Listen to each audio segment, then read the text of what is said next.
Kita memulai seri yang baru, Sang Raja. Berapa banyak saudara diberkati dalam seri khotbah Kitab Ratapan? Ada yang meratap? Ya, mengingatkan kita, ada masanya kita akan meratap, betul? Mungkin kita sedang meratap dan masih meratap, tapi ingat Tuhan tetap yang memegang kendali. Amin. Tuhan adalah Allah yang baik. Dikatakan sesaat dia murka. Memang nggak enak sih, sesaat aja nggak enak kan?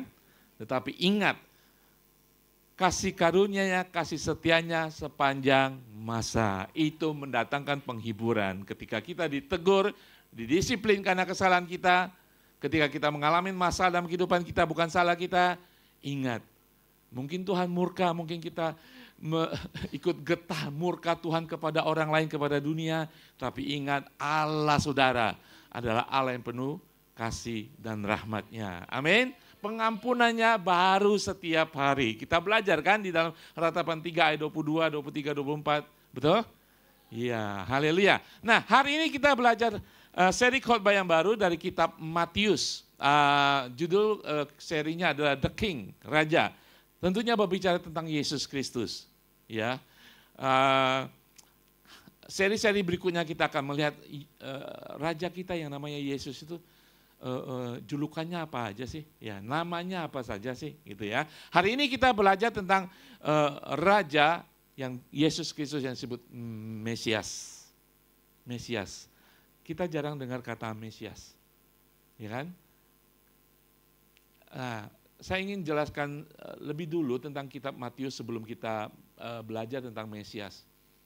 Nah, kitab Matius ini adalah, menurut saudara, yang saudara tahu adalah Injil, betul? Salah satu daripada 4 Injil. Injil itu apa? Injil itu bercerita tentang pelayanan Yesus ketika menjadi manusia. Ketika dia umur 30 tahun dan sekitar 3,5 tahun dia melayani public ministry, pelayanan pada umum. Di bawah 30 tahun kita tidak tahu apa yang terjadi. Hanya pernah disebut dia sekitar umur 11, 12, 10 tahun gitu dibawa ke Bayi Suci. Ya kan? Selebih itu kita tidak tahu. Yang pasti ketika umur 30 tahun dia melakukan pelayanan publik. Nah disitulah dicatat di keempat Injil. Nah tetapi keempat Injil, ingat saudara, Matius, Markus, Lukas, Yohanes, ya. Nah, keempat Injil ini sangat unik. Kenapa harus 4, Pak? Cuma ceritanya kan sama. Saya balik dulu. Kalau Injil Yohanes ditulisnya terakhir daripada ketiga Injil itu. Ketika dia baca, mungkin Yohanes membaca ya, ini kitab Lukas, Matius, dan Markus, ada yang belum lengkap. Makanya ditulislah Injil Yohanes. Makanya Yohanes berbeda. Nah, ketiga Injil yang lain, Matius, Lukas, dan Markus itu mirip-mirip, tapi ada yang tidak sama. Orang mengatakan mungkin ada sumbernya, namanya sumber Q, ya satu sumber. Ataupun mungkin dari Markus sumbernya, jadi agak mirip-mirip. Kalau Yohanes sama sekali berbeda karena dia melihat ini, oh kurang lengkap nih. Ya, dia kan saksi hidup daripada, apalagi dia murid terdekat dengan Tuhan Yesus, dia, oh ada yang belum lengkap. Jadi dia menulis Injil yang sangat berbeda daripada ketiga Injil. Nah, ketiga Injil ini sangat-sangat mirip. Nah, saya ingin menjelaskan kitab Injil Markus itu, kalau saudara baca, mungkin kita bedanya apa ya? Markus, Lukas, dan Matius. Nah, kalau Markus itu, kalau saudara tulis surat, tulis surat itu kalau ditujukan kepada pemimpin, ketujukan kepada pastor, ketujukan kepada teman, itu berbeda-beda kan? Ya kan? Kalau kita baca, kita tahu ini suratnya penuh dengan hormat. Suratnya ada bahasa Jawanya, pasti yang dituju orang Jawa kan? Nggak mungkin ketuju pada orang Manado, yang masih di Manado, yang nggak ngerti Jawa gitu kan? Nah begitu. Nah sekarang saya ingin menjelaskan bagaimana ketiga Injil ini. Injil Markus ini ditulis kepada orang Romawi, terutama orang yang mungkin yang tinggal di Roma, bukan hanya orang Romawi, mungkin orang Yahudi yang lahir di Roma.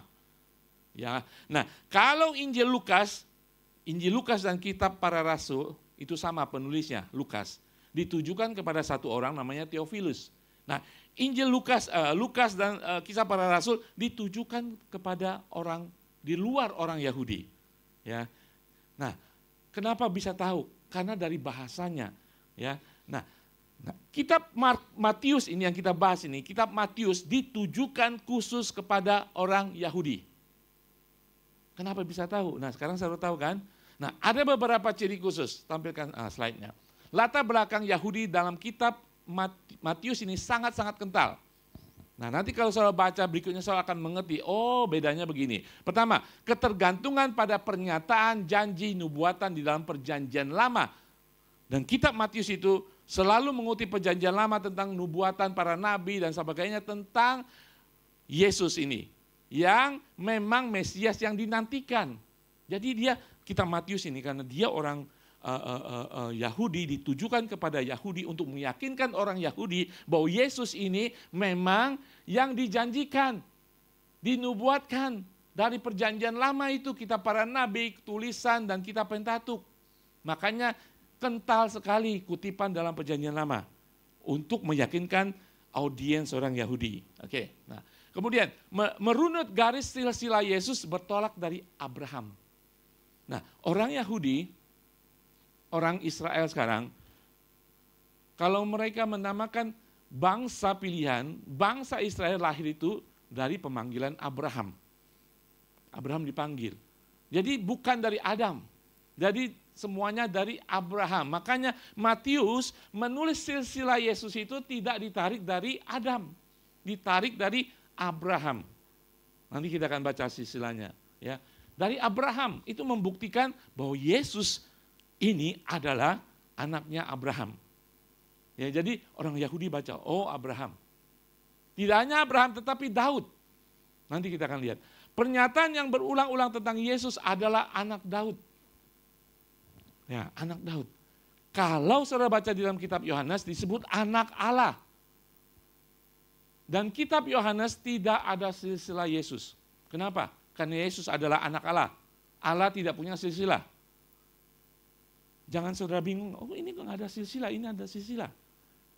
Saudara mengerti sekarang, kitab Matius ingin membuktikan Yesus itu memang yang dijanjikan sejak Abraham, raja-raja, Daud, dan kemudian Yesus. Sama mengerti ya? Nah, kalau saudara baca di dalam kitab Matius banyak sekali anak Daud. Orang yang sakit, anak Daud kasihilah aku, anak Daud sembuhkan aku. Matius menulis anak Daud ini untuk menjelaskan kepada orang Yahudi yang membaca tulisannya bahwa Yesus ini yang dipanggil anak Daud memang anak Daud yang melakukan mukjizat. Jadi ketika saudara baca Injil kok ini ada anak Daud, anak Allah, anak manusia. Ya kan? Kitab Yohanes tidak ada anak Daud, tetapi anak Allah. Di kitab Yohanes tidak ada silsilah Yesus, tidak ada. Yohanes 1 mengatakan apa? Pada mula, nah tidak ada silsilah kan? Pada mula ada firman, firman menjadi manusia dan tinggal di tengah kita. Allah, anak Allah itu memang adalah Allah. Ya, nah begitu ceritanya. Dan kemudian penggunaan istilah khas Yahudi yaitu kerajaan surga. Jadi saudara tidak menemukan kerajaan Allah di kitab Matius. Kenapa saudara? Karena bagi orang Yahudi nggak boleh sebut kata Allah. Kalau sekarang orang Yahudi sekarang ya, kalau dia mau tulis tentang Allah, God gitu kan. God tulisannya apa? G-O-D. Ya kan? Mereka nggak bakalan tulis G-O-D. Mereka tulis G, O-nya nggak ditulis di garis bawah. D. Kita sudah tahu God kan? Mereka nggak boleh sebut nama Allah. Jadi Matius tidak pernah menyebut kerajaan Allah. Jadi saya tanya, kerajaan Allah? Ini satu kok kerajaan Allah di kitab Injil lain. Satu kerajaan surga. Sama. Cuman karena audiensnya orang Yahudi, ditulislah kerajaan surga. Sama. Jadi tidak bertentangan. Sekarang walaupun orang Yahudi yang dulu juga ketika dia menulis Yahweh, mereka tidak bisa dan tidak boleh dan tidak berani menulis Yahweh. Mereka selalu mengatakan Hashim, namanya. Mereka nggak boleh sebut nama Allah, Yahweh mereka. Dia hanya menulis namanya Hashim. Ya. Nah, kemudian berikutnya, petunjuknya kepada berbagai kebiasaan Yahudi tanpa memberikan penjelasan apapun. Kalau saudara baca kitab Matius, semua kebiasaan Yahudi, orang Yahudi, budaya dan sebagainya nggak dijelasin lagi karena mereka sudah mengerti. Karena yang dituju adalah orang Yahudi. Ya, kalau kitab yang lain berbicara tentang sunat dan sebagainya dijelaskan. Karena kepada orang asing. Nah, kenapa saya jelaskan ini? Kita akan melihat silsilah Yesus. Siapa suka baca silsilah? Dengar aja nggak susah ya, apalagi orang tua kita, nenek, kakek, buyut kita. Ngomong silsilah berulang-ulang. So datang lagi sowan kepada dia, setengah tahun kemudian ngomong lagi silsilah. Karena silsilah itu sangat penting. Menunjukkan identitas saudara. Ya kan, asal usul saudara, betul? Jadi kalau saudara baca firman Tuhan ada silsilah, si A memperanakan B, B memperanakan C. Biasa saudara skip kan? Seperti biasa skip Mei. Tidak ada yang mau baca. Tapi hari ini kita baca karena ada hal yang ingin disampaikan Tuhan. Karena ketika Matius menulis silsilah ini, ingat ditujukan kepada orang Yahudi. Kita bisa belajar di sana. Oke? Jadi saya tahu, saudara sekarang tahu Matius ditulis untuk orang Yahudi. Tetapi, saudara ngomong, terus kita pelajarin kitab ini buat apa? Karena buat orang Yahudi. Tidak, saudara. Semua kitab berguna bagi kita. Amin. Banyak mutiara, banyak nilai Tuhan di sana untuk kita pelajari. Karena walaupun dia ditujukan kepada orang Yahudi, kitab Injil ini berbicara sentralisasinya adalah Yesus Kristus. Dan dia adalah Tuhan kita. Kalau sangat penting, kita harus belajar, betul? Dan tidak hanya Yesus tentang sentralnya, tetapi juga berbicara tentang kerajaan Allah atau kerajaan surga. Ya. Nah, sekali lagi di bagian pertama ini, khotbah ini, kita akan baca silsilah pasal pertama dalam Matius. Matius ingin menunjukkan, membuktikan legalnya daripada Yesus ini yang lahir di kandang itu, di Bethlehem itu adalah Mesias. Dia ingin menunjukkan kepada orang Yahudi. Dan Mesias itu bagi orang Yahudi sesuatu yang sangat besar. Yang dinanti-nantikan dan ditunggu-tunggu. Kita tahu Yesus akhirnya ditolak orang Yahudi sampai sekarang kan. Mereka tidak mengakui Yesus sebagai Mesias. Mereka sekarang masih menunggu Mesias. Saudara tahu itu? Mereka saat ini masih menunggu Mesias, janji Tuhan. Tetapi di sini Matius menuliskan bukti, ini loh Mesias, tapi mereka menolaknya.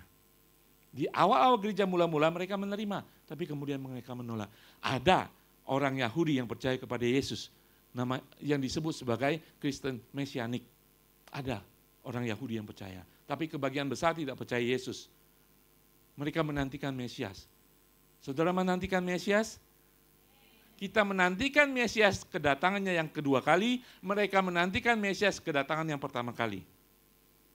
Ketika Yesus datang, tidak lagi sebagai baby, tapi Mesias Raja yang besar itu, saya percaya, dia akan menunjukkan satu-satunya tanda yang dibuat oleh manusia yang ada di surga. Sudah tahu tandanya apa?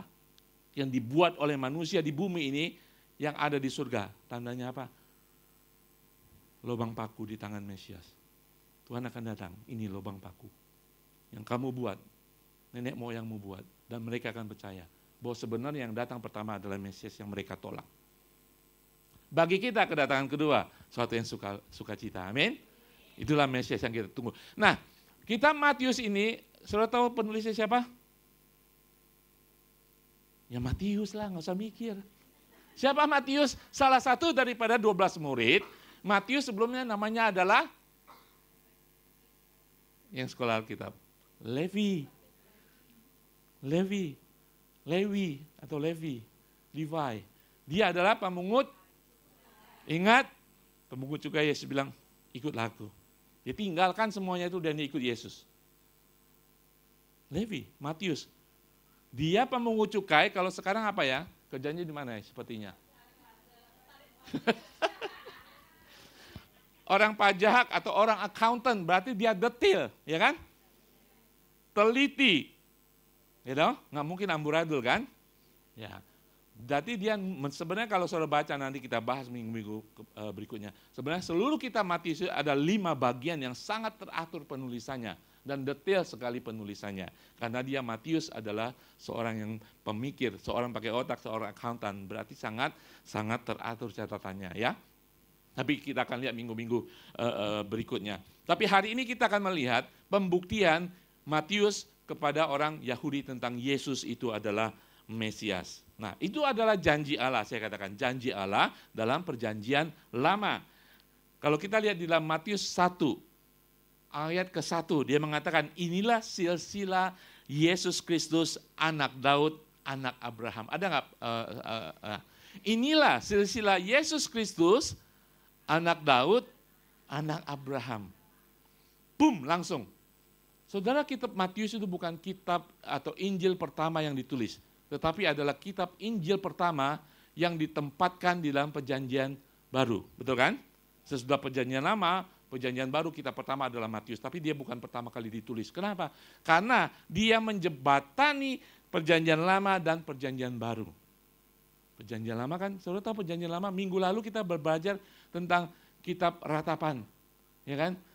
Bangsa Israel kemudian dibuang ke Babilonia 70 tahun dipulihkan. Ya kan?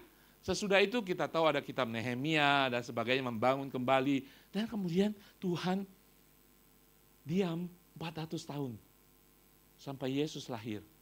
Nah, ketika Yesus lahir, disinilah Matius ingin membuktikan inilah loh Yesus Kristus, anak siapa? Anak Daud, anak Abraham. Langsung menjembatani bagi orang-orang Yahudi yang menantikan penyelamat. Saudara tahu bahwa orang Yahudi menantikan Mesias bukan sebagai raja yang memberkati secara rohani, tetapi memberkati secara fisik. Waktu itu mereka mau percaya tidak percaya, karena Yesus itu tidak berbicara tentang perang melawan orang Romawi, tidak. Yang mereka harapkan adalah Mesias, raja yang punya kekuatan kemenangan tentara untuk melawan penjajah Romawi. Tapi Yesus tidak, jadi mereka menolak Yesus. Itu yang mereka tunggu. Tapi Matius ingin menunjukkan saya, inilah Yesus Kristus yang dijanjikan. Dia adalah anak Daud, yang dinubuatkan dia adalah anak Abraham. Nah, ini ditujukan kepada bangsa Yahudi. Ya, nah, apalagi pembuktian janji Tuhan itu? Janji Tuhan kepada melalui Daud. Di dalam 2 Samuel 7:16 mengatakan, keluarga dan kerajaanmu akan kokoh untuk selama-lamanya, di hadapanku tahtamu akan kokoh untuk selama-lamanya. Ini Nabi Nathan yang ngomong, berbicara kepada Daud. Ini adalah nubuatan bahwa keturunannya akan memiliki kerajaan yang kokoh.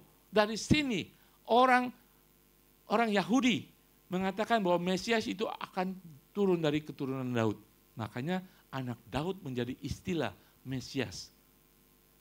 Saudara baca sekali lagi, banyak sekali orang-orang yang tertekan sakit. Anak Daud, tolonglah aku. Artinya apa? Mesias, tolonglah aku. Dan kemudian orang Farisi yang tidak menerima Yesus sebagai Mesias, jangan ngomong, jangan berisik. Mereka ingin membungkam orang-orang yang bisa melihat Yesus adalah anak Daud. Mereka sendiri tidak bisa melihat Yesus adalah anak Daud atau Mesias.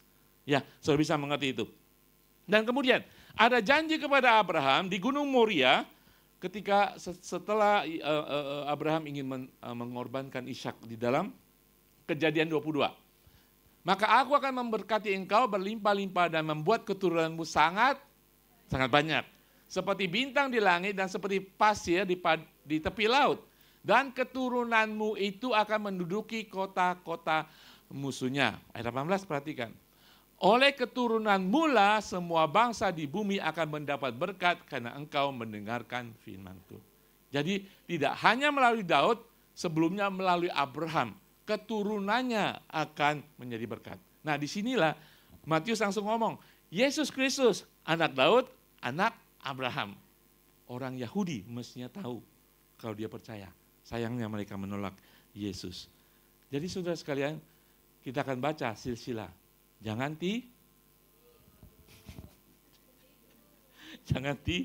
skip me ya. Nah, mari kita baca. Ini adalah tulisan Rasul Matius ingin membuktikan, ya. Matius 1:1-17. Inilah silsilah Yesus Kristus anak Daud, anak Abraham. Oke, perhatikan. Abraham memperanakan Ishak, nama saya Ishak. Ishak memperanakan Yakub, Yakub memperanakan Yehuda dan saudara-saudaranya 12. Yehuda memperanakan Peres dan Zera dari Tamar, Tamar perempuan. Oke. Peres memperanakan Hesron, Hesron memperanakan Ram. Ram memperanakan Aminadab, Aminadab memperanakan Nahason, Nahason memperanakan Salmon. Jadi Susi bukan dari Jepang. Sudah ada. Oke. Salmon memperanakan Boas dari Rahab. Saudara kenal Boas. Boas memperanakan Obed dari Rut, saudara tahu Rut kan? Oke. Obed memperanakan Isai. Isai memperanakan Daud. Jadi dari Abraham sampai Daud itu ada 14 keturunan. Nah kemudian Daud memperanakan Salomo dari istri Uria. Saudara merasa yang aneh nggak sini saudara? Hah? Ada yang aneh nggak?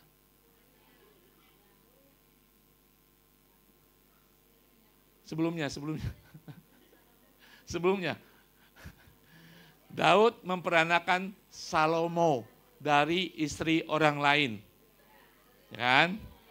Oke, ingat itu. Siapa istri orang lain? Betsheba. Oke, tidak disebut Betshebanya. Kalau disebut Betsheba, kalau firman Tuhan disebut Betsheba, Daud memperanakan Salomo dari istrinya Betsheba. Bagi orang yang tidak tahu Alkitab, oh Betsheba istrinya, tanpa tahu ceritanya. Tapi kalau dibilang Daud memperanakan Salomo dari istri Uria, kita sudah tahu. Apalagi tukang gosip. Keluar ini selalu ngomong, oh rupanya Daud Salomo itu anak Daud dari istri Uria. Masya Allah. Ya kan, yang tukang gosip. Oke. Baca silsilah seru kan? Oke. Salomo memperanakan Rehabeam. Rehabeam memperanakan Abia. Abia Asa. Asa Yosafat. Yosafat Yoram. Yoram Uzia. Uzia memperanakan Yotam. Yotam Ahaz. Ahaz Hizkia. Hizkia Manase. Manase Amon. Amon Yosia. Yosia memperanakan Yekonya, saudara-saudaranya pada waktu pembuangan Babel. Jadi antara dari Daud sampai ke yang terakhir itu, Yosia itu ada 14 keturunan. Ya, di sini rajanya setengah sudah brengsek. Dari Manase ke bawah itu sudah nggak benar. Oke, Yosia berusaha membangkitkan kembali kebangkitan rohani tapi gagal juga. Oke. Minggu lalu seri yang lalu kita melihat ada raja-raja yang tidak benar, akhirnya Israel dibuang. Inilah pembuangan. Berikutnya, nah ini adalah sesudah pembuangan ke Babel, inilah raja-raja yang kemudian. Yekonya, Setiel, Zerubabel, Abihud, Eliakim, Azor, Zadok, Akim, Eliud memperanakan Eliezer memperanakan Matan memperanakan Yakub memperanakan Yusuf, dan itu adalah suami Maria melahirkan Yesus yang disebut Kristus. Jadi kalau saudara orang Yahudi baca ini, ya dari Abraham, Bapak bangsa kita, Tuhan menjanjikan bahwa keturunan akan menjadi berkat. Baca Daud, walaupun malu. Yang besar di dalam orang Yahudi itu Musa dan Daud, ya sampai sekarang. Makanya lambang benderanya adalah bintang Daud, segitiga dua, bintang Daud. Daud ditulis begini baca, tapi Matius adalah hamba Tuhan. Dia tulis apa adanya. Salomo dari istrinya si Uria. Uria itu panglima. Nah, tahu ceritanya kan? Oke, paling tahu kalau gitu-gituan. Kemudian Yakub memperanakan Yusuf, suami Maria, dan melahirkan Yesus yang disebut Kristus. Sengaja Matius menyebutkan Yesus yang disebut Kristus, karena dia sudah membuktikan ini dari Abraham ditarik sampai Daud ditarik ke bawah. Yesus yang disebut Kristus. 17 menjelaskan. Jadi seluruhnya ada 14 keturunan Abraham sampai Daud, 14 keturunan dari Daud sampai ke pembuangan Babel, 14 keturunan dari pembuangan Babel dalam Kristus. Ada maksudnya 14:14, tapi kita tidak usah ke sana. Nah, saudara, seru juga kan baca ini? Tapi yang penting saudara tahu tujuan dari kitab Matius ini bagi orang Israel, membuktikan bahwa Yesus adalah Mesias. Saudara percaya Yesus adalah Mesias? Amin. Ya. Tapi di sini kita melihat lagi betapa Matius ingin membuktikan bahwa Yesus adalah Mesias. Oke, saudara, Matius 1, saya ingin jelaskan kembali, Matius 1 dan Matius 16. Inilah silsilah Yesus Kristus, anak Daud, anak Abraham. Yakub memperanakan dan Yesus disebut Kristus. Nah, saudara sekalian, ketika kita makan Yesus Kristus, saudara tanpa sadar mengatakan artinya ini. Yesus dalam bahasa Ibrani Yosua, yang berarti Yahweh menyelamatkan. God who save.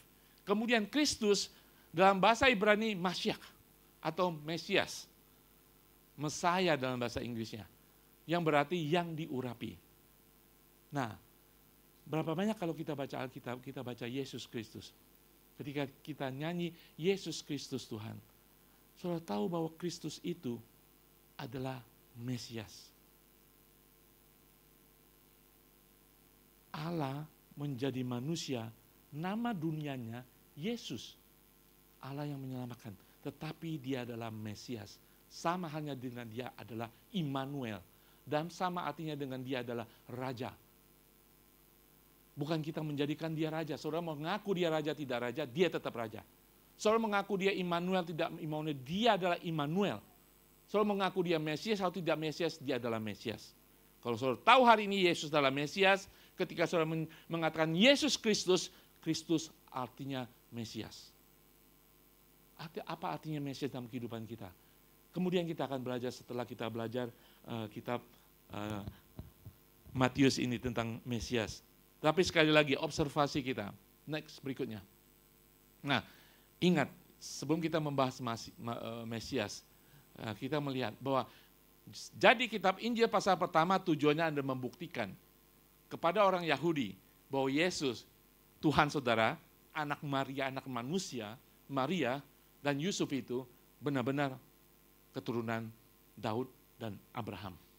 Sah, Yesus adalah Mesias. Amin. Nah, terus buat apa? Ada janji Tuhan melalui firman Tuhan kepada Abraham dan kepada Daud. Janji itu, itu kan janji buat orang Yahudi. Tidak, saudara. Saudara percaya kepada Mesias, janjinya adalah kepada saudara. Amin. Janjinya apa? Janji berkat diberikan kepada Abraham dan keturunannya. Kejadian 22:18 mengatakan, oleh keturunan mula semua bangsa di bumi akan mendapat berkat karena engkau mendengarkan firman-Ku. Berkat apa saudara? Kalau saudara kita baca tadi ayat ke-17, kan keturunanmu seperti pasir di laut, seperti bintang, keturunannya banyak kan. Ada saudara tahu lagu Father Abraham, ya kan? Have many. Banyak sekali kita semua adalah anak-anak Abraham rohani, betul? Keturunan Abraham. Oke. Nah, itu keturunan Abraham yang banyak. Nah, kalau dalam ayat 18 ini, oleh keturunanmu, single, tunggal, semua bangsa di bumi akan mendapat berkat. Ini adalah nubuatan tentang Mesias, tentang Yesus. Berkat apa? Berkat rohani. Berkat apa? Berkat keselamatan. Itu janji kepada Abraham. Itu adalah janji bagi semua orang. Semua bangsa di bumi akan mendapat berkat melalui Mesias. Yang kedua, janji kekuasaan diberikan kepada Daud dan keturunannya yang tadi kita baca. Tadi kita baca yang ayat lain. Apabila umurmu sudah genap dan engkau telah mendapat perhentian bersama-sama dengan nenek moyang, maka aku akan membangkitkan keturunanmu yang kemudian anak kandungmu dan aku akan mengokohkan kerajaannya. Ini berbicara tentang kerajaan Allah, surga di bumi ini. Berbicara tentang otoritas, kuasa diberikan kepada orang-orang percaya. Itu berkat kekuasaan. Jadi bukan tentang orang Yahudi lagi. Semua bangsa. Amin. Kerajaan Allah. Saudara menjadi anak Allah, punya kuasa. Kalau saudara percaya kepada Mesias. Amin. Amin. Haleluya. Nah, sekarang kita melihat tentang Mesias. Saudara tahu lagu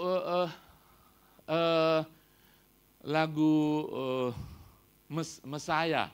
Dulu kita pernah ikut lomba.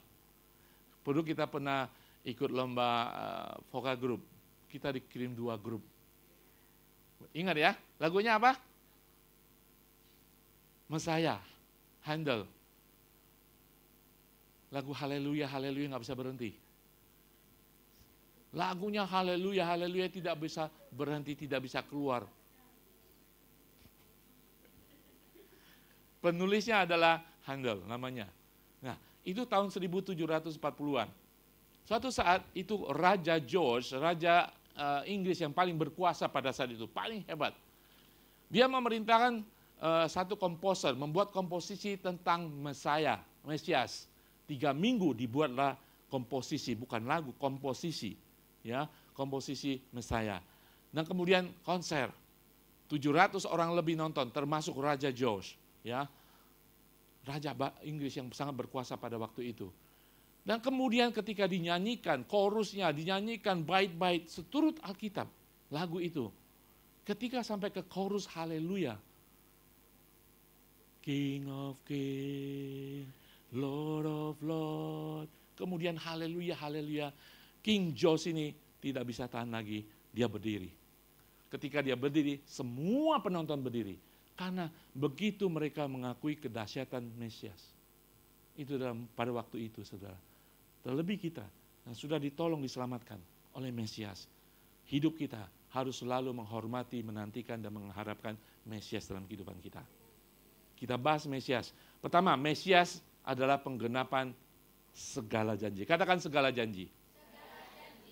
Segala janji, segalanya sekarang ada di sini. Amin. Termasuk perjanjian lama dan perjanjian baru. Saudara bisa sebutkan salah satu janji Tuhan? Saudara nggak pernah nunggu janji Tuhan ya? Apa janji Tuhan? Satu saja.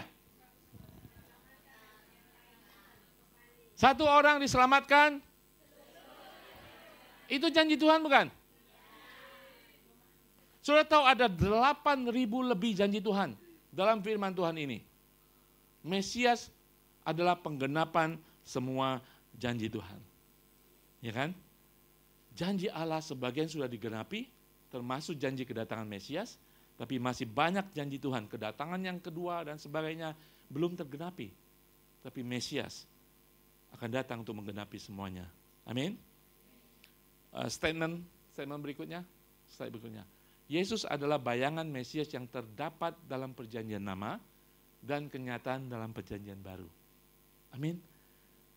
Saudara, yang dinanti-nantikan oleh orang perjanjian lama, bayangan, nubuatan, pernyataan adalah kenyataan bagi saudara dan saya. Mesias ada dalam kehidupan kita. So tidak menantikan Mesias lagi. Kita menantikan kedatangan yang kedua. The final victory, kemenangan terakhir. Betul? Mesias ada dalam kehidupan kita. Apa yang menjadi bayangan, apa yang menjadi janji, sekarang menjadi kenyataan dalam kehidupan kita. Jangan bilang, Tuhan engkau di mana? Datang kepada saya khotbahin lagi. Mesias sudah ada. Orang Israel mengatakan, Tuhan engkau di mana? Yes, kita mengerti karena mereka menantikan Mesias. Jadi kalau saudara saat ini membaca perjanjian lama, seharusnya saudara bisa menemukan bayangan itu di dalam perjanjian lama, tetapi bayangan itu sudah menjadi kenyataan dalam kehidupan kita. Jadi sebenarnya saudara bisa oh ini toh Yesusnya yang diomongin dalam perjanjian lama. Karena itu dinubuatkan, itu dijanjikan. Mengerti saudara? Dan kemudian menjadi kenyataan. Ketika Yesus mati di kayu salib, dia menjadi Tuhan, Raja, Penyelamat, dan dia Mesias dalam kehidupan kita. Nah sekarang apa maksudnya? Yesus penggenapan segala janji. Nah saudara, mari kita baca di dalam Matius 1. Kita teruskan bacaan kita. Berikutnya, kita mulai daripada 21. Next. Ia akan melahirkan anak laki-laki dan engkau akan menamakan dia Yesus. Karena dialah yang akan menyelamatkan umatnya dari dosa mereka. Hal itu terjadi supaya genaplah yang difirmankan Tuhan oleh Nabi. Ya, sesungguhnya anak darah itu akan mengandung dan melahirkan seorang anak laki-laki dan mereka akan menamakan dia Immanuel, yang berarti Allah menyertai kita. Sesudah bangun dan tidur dari tidurnya, Yusuf berbuat seperti yang diperintahkannya oleh malaikat Tuhan kepadanya. Ia mengambil Maria sebagai istrinya tetapi tidak bersetubuh dengan dia sampai ia melahirkan anaknya laki-laki dan Yusuf menamakan dia Yesus. Akhir tahun lalu kita melihat Maria yang taat. Hari ini kita melihat Yusuf yang taat. Mesias adalah penggenapan segala janji. Oke, saudara, mungkin hari-hari ini Tuhan memiliki janji dalam kehidupan saudara. Kita belajar tentang penggenapan janji Mesias. Pertama kita belajar, kita hidup yang sudah ada Mesias dalam kehidupan kita, harus hidup selalu dalam janji Allah. Artinya apa? Jangan kita menjadi cengeng. Perhatikan firman Tuhan, 2 Korintus 1, 19-20 mengatakan, karena Yesus Kristus, Yesus Mesias, anak Allah yang telah kami beritakan di tengah-tengah kamu, sebab Kristus adalah ya. Katakan, Yesus adalah ya bagi semua janji Allah. Itulah sebabnya oleh dia kita mengatakan amin. Segala janji Allah akan digenapi oleh Mesias yang diurapi itu. Kalau saudara masih menantikan janji, Mesias akan bekerja dalam kehidupan saudara. Dia akan menggenapkan janji itu. Dia sendiri adalah penggenapan janji Bapa bagi bangsa. Dan Mesias, Tuhan itu adalah milik saudara saat ini. Ada janji Tuhan dalam kehidupan saudara, hidup di dalam janji Tuhan. Jangan hidup di tengah-tengah janji seseorang. Saudara kecewa atau kecewa? Saya sudah ajari kalau saudara dikecewakan, jangan datang kepada saya. Karena saudara tidak hidup di dalam janji Allah yang ya bagi semua. Amin. Manusia akan mengecewakan kita. Bos saudara akan mengecewakan saudara, akan naik gaji. Walau alam. Entah kapan. Habis kontrak nggak naik-naik. Jauh lah, Tetai. Janji manusia tidak bisa diharapkan. Janji firman Tuhan, ya dan amin. Mesias adalah penggenapan semua janji Allah. Amin. Dan tidak ada orang pun bahkan menghapus satu titik pun daripada firman Tuhan. Seorang menemukan ada 8.810 janji dalam Alkitab. Sudah hari lepas hari baca firman Tuhan, pelajari firman Tuhan itu, temukan janji Tuhan. Tidak hanya perlu tahu, tapi klaim janji Tuhan. Yes, kita akan klaim, ya kan? Yes, nggak apa-apa, karena saudara milik Tuhan. Mesias akan memenuhi semua janji Tuhan. Klaim janji Tuhan. Klaim, saudara tahu klaim?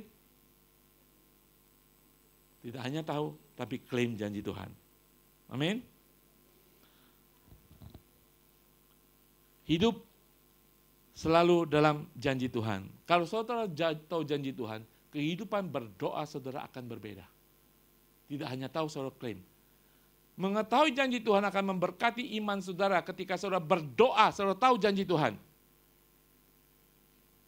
Ketika saudara meminta dalam doa saudara, saudara tahu karena itu janji Tuhan. Betul? Saudara klaim di dalam nama Tuhan Yesus ya Bapak. Klaim, tidak apa-apa. Karena itu janji Tuhan. Dalam kehidupan doa saudara sangat akan menjadi efektif ketika saudara tahu janji Tuhan dan penggenapan oleh Mesias. Dalam kehidupan pelayanan saudara tahu janji Tuhan, walaupun pelayanan saudara pasang surut. Dalam kehidupan rumah tangga saudara, hubungan saudara tahu janji Tuhan. Seperti tadi janji Tuhan, satu orang selamatkan, sekeluarga diselamatkan. Belum ada Tuhan, tapi itu janji Tuhan. Akan memberkati kehidupan doa saudara kalau saudara tahu janji Tuhan. Ketika saudara menginjili, melakukan pelayanan, ketika tahu janji Tuhan, saudara tidak akan kecewa. Dicuekin Pak Ari sekalipun. Karena tahu janji Tuhan, karena berkat Tuhan, anugerah Tuhan, kasih karunia Tuhan ada diberikan kepada saudara. Janji Tuhan. Saudara tidak akan kecewa dalam kehidupan apapun dalam kehidupan saudara. Karena ingat bahwa Mesias penggenapan seluruh janji Tuhan. Tapi saudara harus belajar Alkitab supaya tahu janji Tuhan. Kalau enggak saudara hanya minta-minta. Oh iya Pak, dalam nama Tuhan Yesus kita meminta. Alangkah lebih baik kalau saudara meminta di dalam nama Tuhan Yesus dan mengerti janji Tuhan yang sudah berjanji kepada umatnya. Setuju? Setuju, berarti saudara setuju belajar firman? Penuhi pikiran saudara dengan janji Tuhan. Katakan janji Tuhan atas hidup saudara yang mungkin sekarang berantakan. Perkatakan janji Tuhan atas kehidupan anak-anak saudara.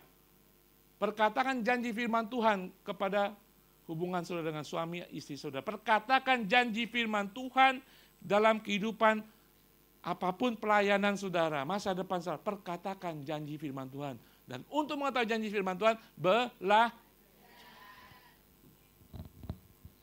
kita kadang-kadang, saudara bisa tahu seseorang baca firman Tuhan atau tidak melalui doa mereka. You know? Kalau orang yang mengerti janji firman Tuhan, perkataannya sesuai dengan firman Tuhan, dia mengerti janji Tuhan. Dia perkatakan firman Tuhan yang berkuasa, nafas Tuhan ini atas situasinya. Yang sakit, oleh bilu-bilunya. Firman Tuhan, oleh bilu-bilunya kita telah disembuhkan. Itu janji firman Tuhan. Perkatakan itu. Mesias, penggenapan segala janji firman Tuhan. Tidak hanya dia adalah kita harus hidup selalu dalam janji Tuhan, tetapi hidup menjadi bagian pemenuhan janji Tuhan. Tidak hanya kita minta-minta. Jadi tidak hanya kita harus tahu, mengklaim, tapi kita juga harus taat menjadi pemenuhan daripada firman Tuhan. Matius 7, 24-25. Setiap orang yang mendengar perkataanku ini akan melakukannya. Ia sama seperti orang yang bijaksana, yang mendirikan rumahnya di atas batu. Kemudian turunlah hujan dan datanglah banjir, lalu angin melanda rumah itu, tetapi rumah itu tidak rubuh sebab didirikan di atas batu. Kemarin saya lihat video, ada banjir daerah mana. Ada seorang pria berdiri di atas rumahnya. Rumahnya hanyut. Kasihan sekali. Itu adalah hartanya. Sepertinya dia tidak tega membiarkan rumah itu hanyut. Saudara, rumah harus didirikan di atas batu yang kokoh. Firman Tuhan. Amin saudara. Haleluya. Kita harus hidup menjadi bagian pemenuhan janji Allah.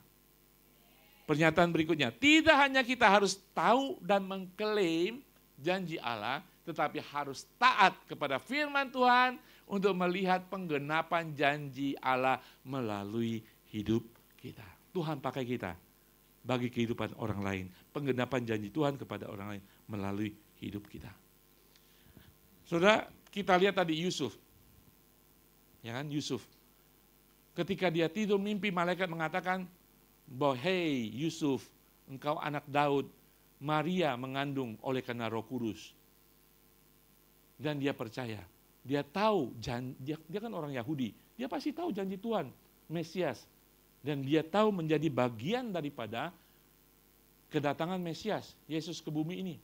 Dia bangun, dia mengambil Maria sebagai istrinya. Walaupun resikonya sangat tinggi. Walaupun mungkin sebagai laki-laki kan masih ada doubt, curiga.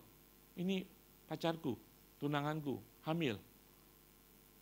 Padahal saya tidak pernah berbuat apa-apa. Ya kan? Tapi dia tahu ini adalah penggenapan janji Tuhan bagi seluruh manusia dan dia taat dan menjadi bagian daripada penggenapan itu. Maria sama saudara. Ketika Maria mengandung, dia menyanyikan lagu Natal, kita membahas Magnificent, pujian syair Maria yang begitu luar biasa. Dia tahu ketika dia hamil, ada baby di sini. Dia mengatakan, "Wah, Allah itu luar biasa." Dia mengingat akan rahmatnya, dia mengingat akan belas kasihannya, dan semua janji-janjinya akan dipenuhi melalui dia.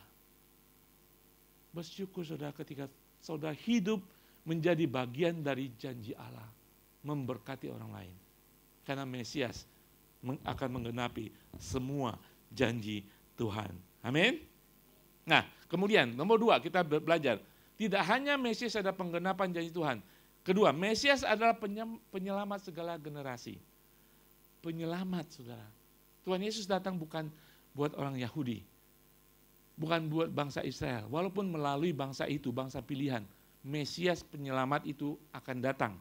Tapi Yesus bagi semua orang. Oke. Saudara, kita melihat bahwa Allah telah tahu manusia akan jatuh. Adam dan Hawa jatuh, ya kan? Berdosa, dan semuanya kita terlahir sebagai orang berdosa. Tidak hanya berdosa, kita terlahir sebagai orang terkutuk. Jangan mengutuk dulu ya. Saudara tahu, saudara tidak perlu kerja, saudara.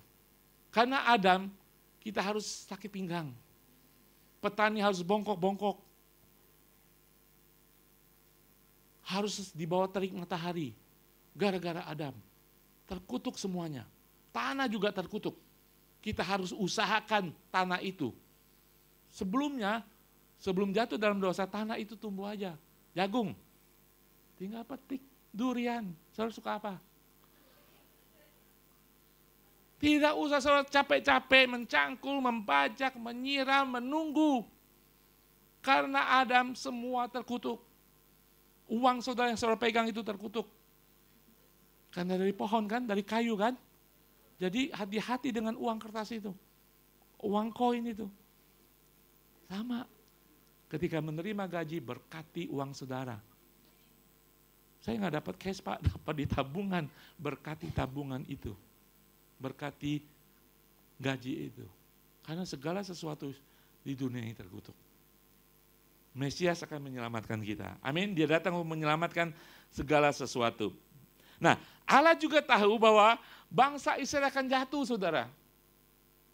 Dipilihlah bangsa ini, di alam-alam, diberkati, nggak ada makanan, turunlah mana, nggak ada daging, turunlah burung puyuh di alam-alam kan, karena bangsa pilihannya.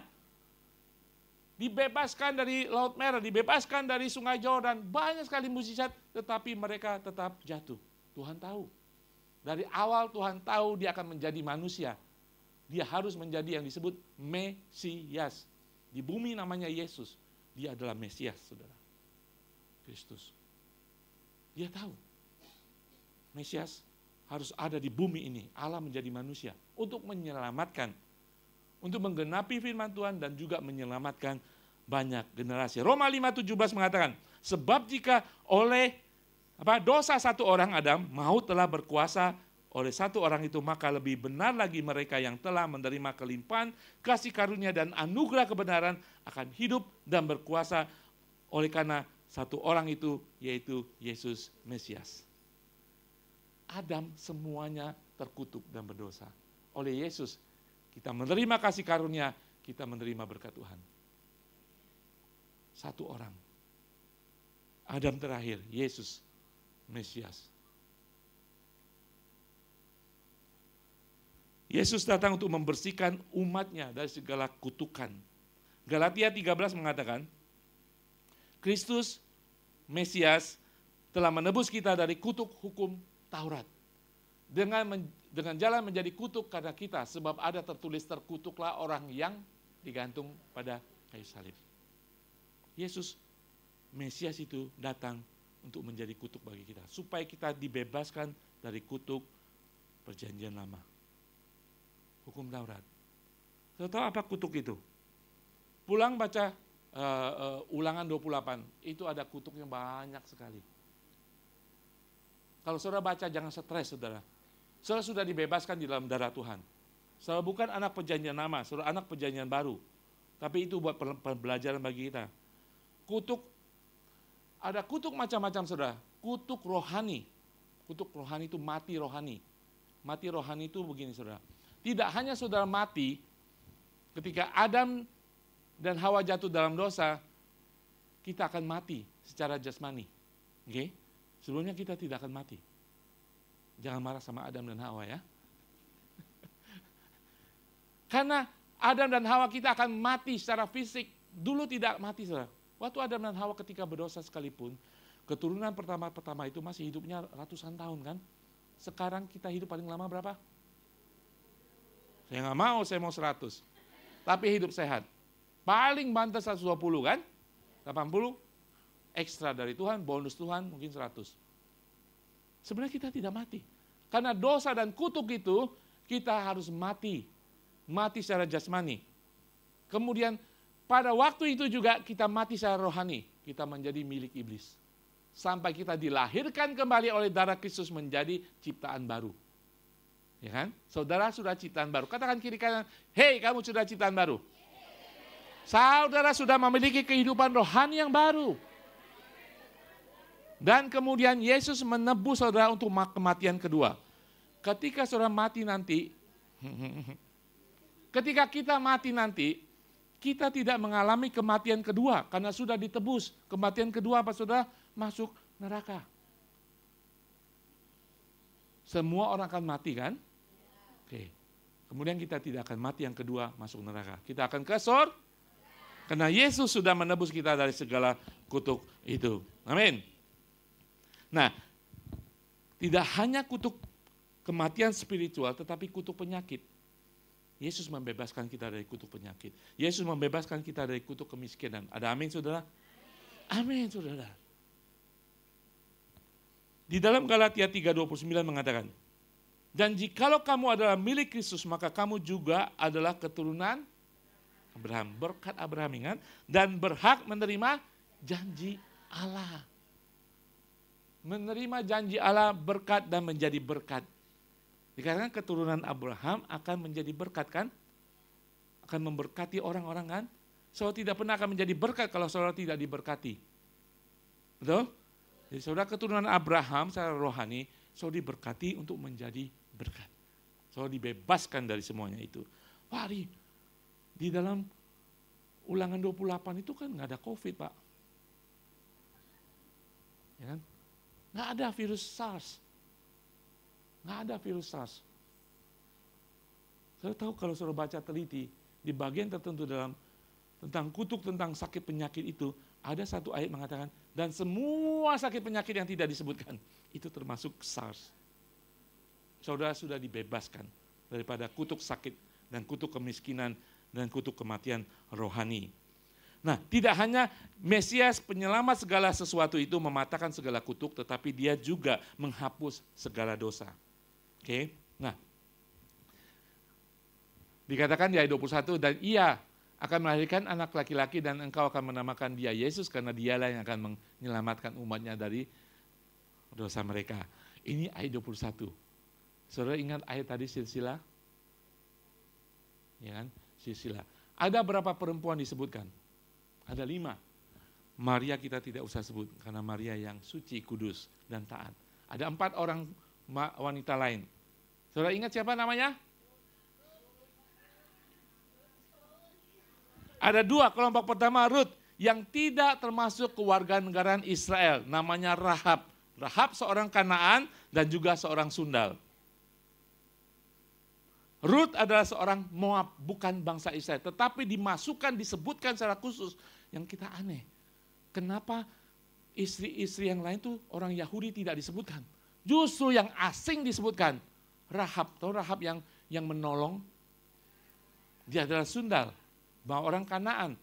Rut adalah orang Moab, bukan orang Israel, disebutkan di sana. Artinya apa, saudara? Yesus, Mesias datang itu menghapus segala dosa. Dikatakan dalam Kristus Yesus tiada lagi orang Yunani dan orang Yahudi. Semua orang sama. Menerima pengampunan daripada Tuhan. Amin. Dalam Kristus baik orang asing pendatang disambut menjadi anak Allah.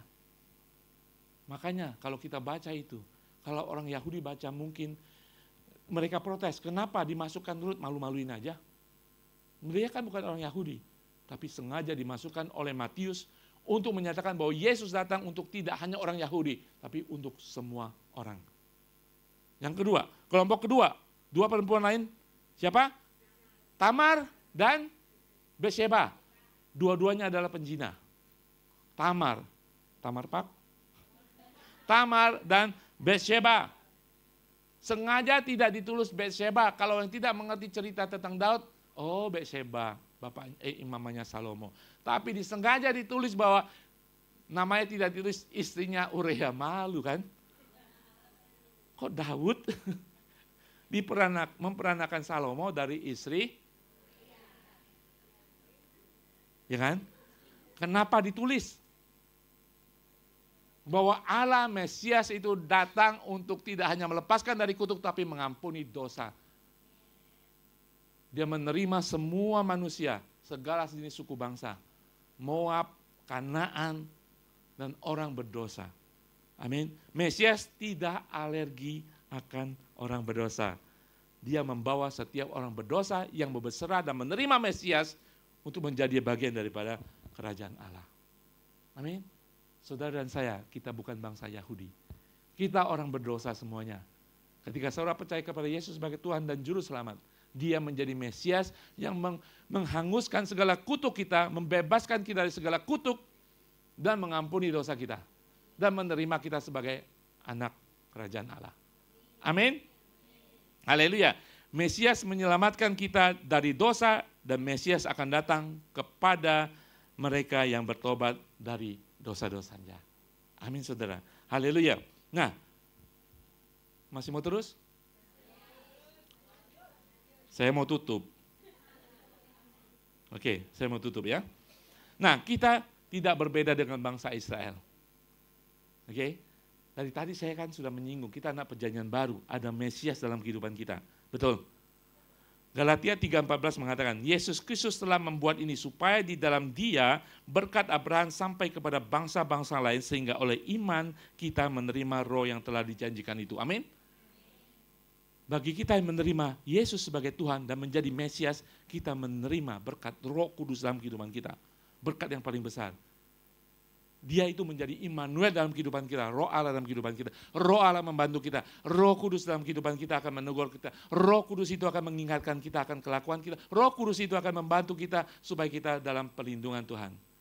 Amin. Roh Kudus itu di benediction di akhir nanti, Roh Kudus itu akan memberikan shalom bagi kita. Itu berkat ketika saudara menerima Yesus sebagai Tuhan dan Juru Selamat. Nah, Raja itu ada dalam kehidupan kita. Dia sudah mencapai tujuannya. Matius sudah selesai dengan tujuannya penulisan Matius. Pasal pertama, Mesias sudah datang. So, terima tidak terima, terserah saudara. Saudara, kita bersyukur kita sudah menerima Tuhan. Nah, saya ingin tutup dengan satu ayat terakhir untuk mengingatkan kita. Ayat terakhir. Cerita ketika para murid menerima Yesus. Andreas mula-mula bertemu dengan Simon, saudaranya. Dan ia berkata kepadanya, kami telah menemukan Mesias. Dia tahu, Andreas tahu, inilah yang dijanjikan. Andreas dan Simon itu nelayan, orang biasa. Tapi Andreas tahu, ada discernment. Ini Mesias. Dia panggil kakaknya, Simon, kami telah menemukan Mesias. Saudara tidak menemukan Mesias. Sekarang saudara sudah mendapatkan Mesias. Betul? Pertanyaan masih sama. Apakah ketika saudara memiliki Mesias, apakah saudara masih menemukan Mesias dalam setiap musim kehidupan saudara? Saudara sudah memiliki Mesias dalam kehidupan saudara. Apakah saudara masih menemukan Mesias dalam setiap pergumulan saudara? Pertanyaan untuk saudara pikirkan. Kita semua ada Mesias. Yesus sudah menjadi Mesias dalam kehidupan kita. Membebaskan kita dari segala kutuk, mengampuni dosa kita. Dan Dia akan menggenapi setiap janji firman Tuhan dalam kehidupan kita. Kita sudah memiliki Mesias. Pertanyaan masih sama. Apakah setiap saat saudara menemukan Mesias dalam kehidupan saudara? Apakah setiap situasi saudara menemukan Mesias dalam kehidupan saudara? Pertanyaan itu kembali kepada saudara. Hari ini kita berbicara tentang Mesias. So, mengenal Mesias. Jarang kita berbicara tentang Mesias. Jarang kita mengatakan Yosua Hamasyah. Yesus Kristus menjadi begitu biasa. Mesias itu milik kita. Temukan Mesias dalam setiap musim, pergumulan, keadaan, kehidupan saudara. Dia yang diurapi. Dia akan mengurapi saudara dengan urapan surgawi. Melindungi saudara, membentengi saudara, mengawal kehidupan saudara, permasalahan apapun yang saudara hadapi. Amin.